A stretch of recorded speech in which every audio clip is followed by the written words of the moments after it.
Hello friends, आप देख रहे हैं आपका चैनल शेयर बाजार विद आयुष। और दोस्तों बात करेंगे इस वीडियो में विभोर स्टील ट्यूब्स आईपीओ के अलॉटमेंट स्टेटस के बारे में। दोस्तों विभोर स्टील ट्यूब्स का आईपीओ का अलॉटमेंट आज आने वाला है और इस वीडियो में हम यही पता करने वाले हैं कि हमको चेक कैसे करना है। बिकॉज काफ़ी लोग हैं जिन्होंने फर्स्ट टाइम इस इशू में लगाया है, तो फर्स्ट टाइम पता नहीं रहता कि अलॉटमेंट कैसे चेक करना रहता है। तो पूरा वीडियो दोस्तों आपको इस वीडियो में हम डिटेल में बताएंगे कि किस तरीके से चेक करना है। टाइम भी बताऊंगा कि कब तक आने की पॉसिबिलिटी है, तो वीडियो को देखिएगा पूरा। लेकिन उससे पहले फ्रेंड्स, अभी तक अगर आपने चैनल को सब्सक्राइब नहीं किया है तो सब्सक्राइब आप लोग जरूर कर लीजिएगा। सो दोस्तों विभोर स्टील ट्यूब्स का अलॉटमेंट आज आने वाला है। आज यानी आपको पता चल जाएगा कि ये इशू आपको लगा है या फिर नहीं लगा है। आप वो खुश नसीब है जिनको ये आईपीओ मिला है या फिर नहीं मिला है। सबसे थोड़ी सी ब्रीफ इन्फॉर्मेशन समझ लेते हैं और अलॉटमेंट के चांसेस क्या है वो समझ लेते हैं, फिर आपको अलॉटमेंट का पूरा प्रोसेस बता दूंगा। तो दोस्तों 141 से 151 रुपीज़ का इसका प्राइस बैंड था। कुल मिला के 99 शेयर्स आपको मिलते हुए नजर आएंगे एक लॉट के अंदर। अगर आज वो आप खुश नसीब होते हैं तो आपको 151 रुपये का 99 शेयर्स कुल मिलाकर मिलते हुए नजर आएंगे। इशू का साइज काफ़ी छोटा था, इसलिए सब्सक्रिप्शन काफ़ी मैसिव था। जो सब्सक्रिप्शन निकल कर आया था इस इशू में वो आप देख सकते हैं। QIB पोर्शन ऑलमोस्ट 191 टाइम्स के आसपास सब्सक्राइब हुआ था। अपने आप में देखिए QIBs ने काफ़ी दमदार पैसा लगाया, लेकिन जो सबसे ज़्यादा पैसा आया था वो आया था HNIs की तरफ से। 772.49 टाइम दोस्तों HNI कैटेगरी सब्सक्राइब हुई थी, जिसमें big HNI category 754 time subscribe हुई थी। अगर आपने बिग HNI कैटेगरी में लगाया तो आपके चांसेस कितने अलॉटमेंट आने के, ऑलमोस्ट राउंड ऑफ 151 to 1, यानी 151 में से एक व्यक्ति को अलॉटमेंट मिलेगा बिग HNI कैटेगरी में। और स्मॉल HNI में तो सिंपल सी बात है, 808 गुना ये इशू सब्सक्राइब हुआ था, तो 808 में से एक को ही अलॉटमेंट जो है वो मिलता हुआ नजर आएगा। रिटेल कैटेगरी कुल मिला के 201.52 टाइम सब्सक्राइब हुई थी, बट एप्लीकेशन वाइज दोस्तों जो सब्सक्रिप्शन निकल कर आया था वो करीबन 166.77 टाइम्स था। तो 166.77 टाइम्स था, तो इसीलिए दोस्तों यहाँ पर जो अलॉटमेंट है वो याद रखिएगा ऑलमोस्ट 167 में से एक व्यक्ति को मिलेगा। किसका? रिटेल के अंदर। अब ऐसा क्या होता है, इसका मतलब क्या होता है? देखिए कोई भी रिटेल के अंदर ज़रूरी नहीं है कि सिर्फ एक ही लॉट लगाया हो सकता है कि किसी ने एक एप्लीकेशन पे 2 लॉट लगाए, किसी ने 3 लॉट लगाए, किसी ने 4 लगाए, किसी ने पूरे 13 लगा दिए। बट उनको नहीं पता है कि जब भी अगर आप रिटेल में इशू ओवर सब्सक्राइब हो जाता है, तो अगर आपने 13 लॉट्स भी लगाए हैं ना, यानी मैक्सिमम लॉट्स भी लगाए, तब भी आपको मिलेगा कितना? कुल मिलाकर एक लॉट।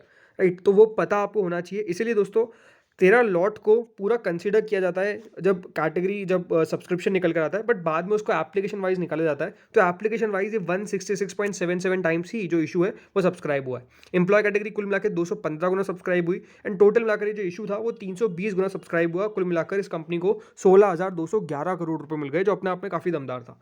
तो ये तो दोस्तों हमने समझ लिया कि कितना यहाँ पर आपको अलॉटमेंट के चांसेस है। अब बेसिकली समझते हैं कि दोस्तों अलॉटमेंट हमको चेक करना कहाँ पर है। तो जो पहली वेबसाइट होती है दोस्तों वो होती है BSE की। BSE की वेबसाइट पे हम आ चुके हैं। अब यहाँ पे आपको दो ऑप्शंस दिख रहे होंगे, इक्विटी का और डेट का। राइट, इन दोनों में से आपको कहाँ पे क्लिक करना है? इक्विटी पे क्लिक कर देना है।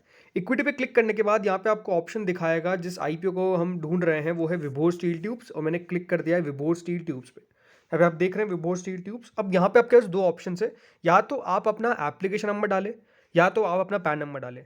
सबसे आसान है पैन नंबर डालना। आपको पैन नंबर तो आपको पता ही होगा, ऑब्वियस सी बात है। अगर एप्लीकेशन नंबर भी आपको ढूंढना है तो आप अपने रजिस्टर्ड मेल आईडी पे जाइएगा, वहाँ पर आपको मिल जाएगा आपका एप्लीकेशन नंबर, या फिर आपने जिस भी ऐप से लगाया है उधर जाइएगा जहाँ से आप लगाते हैं अप्लाई, वहाँ पे आपको एप्लीकेशन नंबर शो कर देगा। यहाँ पे आपको वो फिल कर देना है। I am not a robot पे क्लिक कर दीजिएगा और सर्च ऑप्शन पे आपको यहाँ पर क्लिक कर देना है। राइट, अब होगा क्या? अगर मान लीजिए अभी चेक करते हैं आप और दिखा देता है नो रिकॉर्ड फाउंड। क्या दिखा देता है? No record found. इसका मतलब क्या है? इसका मतलब दोस्तों ये है कि जो अलॉटमेंट की प्रक्रिया है, जो प्रोसेस है, वो अभी तक स्टार्ट नहीं हुई है।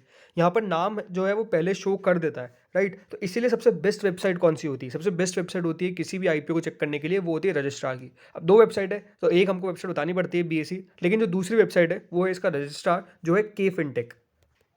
ये आप देख सकते हैं हम के फिनटेक पे आ चुके हैं। अब यहाँ पे दोस्तों करना क्या है आपको? के फिनटेक पे आप अगर यहाँ पे जाइएगा तो अभी दिखा रहा है upcoming allotments. Right, upcoming allotments का मतलब क्या होता है? अपकमिंग अलॉटमेंट्स का मतलब दोस्तों ये है, अपकमिंग अलॉटमेंट्स का मतलब दोस्तों यही है कि अभी तक जो अलॉटमेंट की प्रोसेस है वो यहाँ पर भी स्टार्ट नहीं हुई है। जैसे दोस्तों अलॉटमेंट की प्रोसेस पूरी हो जाएगी, वेबसाइट पे थोड़ा लेट आता है, लेकिन फिर वो रीसेंट अलॉटमेंट में शो होना चालू हो जाएगा। अभी तक रीसेंट अलॉटमेंट में शो होना स्टार्ट नहीं हुआ है। इसका मतलब क्या है कि अभी तक अलॉटमेंट स्टार्ट नहीं हुआ है। ठीक है, यहाँ पर हमको चेक करना कैसे रहता है, जिन्होंने फर्स्ट टाइम लगाया उनको समझ में आ जाएगा। तो यहाँ पे आप जाइएगा, यहाँ पे आपको सिलेक्ट करना है। अभी नाम देखिए कोई भी नहीं दिखा, जैसे मैंने अभी चेक कर लिया, लेट्स से जना स्मॉल फाइनेंस बैंक। राइट, मैंने सेलेक्ट किया है, तो जना स्मॉल फाइनेंस बैंक है। अब यहाँ पे आपके 3 ऑप्शन है, application number, demat account number, pan number. अभी तक शो नहीं कर रहा है। इसका मतलब क्या है कि अभी तक अलॉटमेंट की प्रोसेस स्टार्ट नहीं हुई है, अलॉटमेंट अभी तक आउट नहीं हुआ है। कब तक आउट हो सकता है दोस्तों? अलॉटमेंट आउट मेजरली मैंने देखा है कि 10-11 बजे तक अलॉटमेंट आउट हो जाता है। लेकिन क्या होता है ना, जब सैटरडे संडे पास होता है, जब सैटरडे संडे आ जाता है, तो ये काफ़ी बार अलॉटमेंट नेक्स्ट डे तक आता है। जैसे कि बीएलएस ई सर्विसेज में भी ऐसा ही हुआ था कि इसका जो अलॉटमेंट था बीएलएस ई सर्विसेज का, वो आया था ऑन सैटरडे। सैटरडे आया था, आई थिंक वो भी 10, 11, 12 बजे के आसपास। तो ऐसा बहुत बार होता है कि अलॉटमेंट ज़रूरी नहीं है कि आपको आज ही पता चले, हो सकता है कि आपको कल पता चले सैटरडे को, राइट, क्योंकि बाकी की छुट्टी रहती है। तो काफ़ी बार देखिए वेबसाइट्स को आराम से अपडेट करते हैं ये, वो बात अलग है। बट हो भी सकता है कि जल्दी आ जाए, कोई पक्का बात नहीं है। हाँ, देखिए अगर आपको अलॉटमेंट आता है, तो हो सकता है कि आपके पास पहले ही मैसेज आ जाए बैंक की तरफ से कि आपका पैसा इतना-इतना डेबिट हुआ है। अगर आपके पास कोई डेबिट का मैसेज आता है, देन कन्फर्म है कि आपको अलॉटमेंट मिल गया है। अगर आपके पास डेबिट का कोई मैसेज आता है, अगर नहीं आता है, कोई दिक्कत वाली बात नहीं है, बहुत बार मैसेजेस आते ही नहीं है और उसके बावजूद भी अलॉटमेंट मिल जाता है, तो उसकी चिंता ना करें। बट हाँ, अगर आ जाता है, तो आप श्योर रहिए कि आपको अलॉटमेंट मिलता है। अगर आपके पास कोई मैसेज ऐसा आता है कि आपका पैसा जो है वो अनब्लॉक हो चुका है, या फिर आपका पैसा रीबॉक हो चुका है, रिवोक हो चुका है, या फिर मैसेज आता है कि आपका जो भी पैसा था ब्लॉक पे उसको हटा दिया गया है, तो इसका मतलब ये है कि आपको अलॉटमेंट नहीं आया है। इस बात का आपको ध्यान रखना है। तो जैसे मैंने बताया 10-11 बजे मेजरली आना चाहिए, और उसके बाद अगर नहीं आता है तो मान लीजिएगा नेक्स्ट डे के लिए वो हो चुका है, अगले दिन तक ही हमको पता चलेगा। जैसे अब अलॉटमेंट आएगा, मैं अपने कम्युनिटी टैब पे वो अपडेट कर दूँगा, तो आप जाकर ज़रूर कम्युनिटी टैब को, या फिर अगर अभी तक आपने सब्सक्राइब नहीं किया, सब्सक्राइब कर लीजिए और नोटिफिकेशन को प्रेस कर लीजिए, ताकि आपको वो अपडेट भी मिल सके। वैसे अगर मैं बात करता हूँ इसकी ग्रे मार्केट की, तो जो करंट ग्रे मार्केट है वो क्लोज टू 86% है। तो अपने आप में ये आईपीओ अगर आपको मिल जाता है, तो एक बहुत बढ़िया आईपीओ मिल जाएगा। तो आप सबको best of luck. Hope so कि आपको अलॉटमेंट मिले मेरे व्यूअर्स को। इस वीडियो में दोस्तों इतना ही था। होपफुली आपको समझ में आया होगा, अच्छा लगा होगा। अगर लगा तो लाइक कर देना। Thank you friends for watching this video.